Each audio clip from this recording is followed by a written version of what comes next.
ముందు భీష్మ పితామహులు కౌరవులు పాండవుల మధ్య జరిగే యుద్ధానికి సంబంధించి కొన్ని నియమాల్ని విధించారు. అవేంటంటే, 1. ప్రతిరోజు సూర్యోదయం నుంచి సూర్యాస్తమయం వరకు మాత్రమే యుద్ధం జరగాలి. 2. సమాన యోధులు మాత్రమే ఒకరితో ఒకరు పోటీ పడాలి.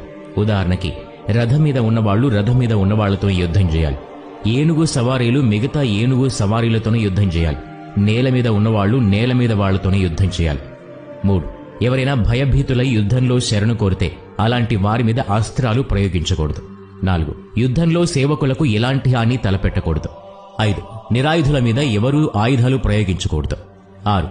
ఒక వీరుడితో ఒకరికంటే ఎక్కువ వీరులు యుద్ధం చేయకూడదు. ఇలాంటి కొన్ని ముఖ్య నియమాల్ని భీష్ముడు విధించాడు. ఈ నియమాల్ని యుద్ధంలో పాల్గొనే ప్రతి ఒక్కరూ ఖచ్చితంగా పాటించి తీరాలి. ఇప్పుడు 18 రోజులు జరిగిన మహాభారత యుద్ధం గురించి మాట్లాడుకుందాం. యుద్ధంలో ప్రతి ఒక్క రోజు ఏం జరిగింది, కౌరవుల పాండవుల్లో ఎవరి పక్షం ముందంజలో ఉంది తెలుసుకుందాం. మొదటి రోజు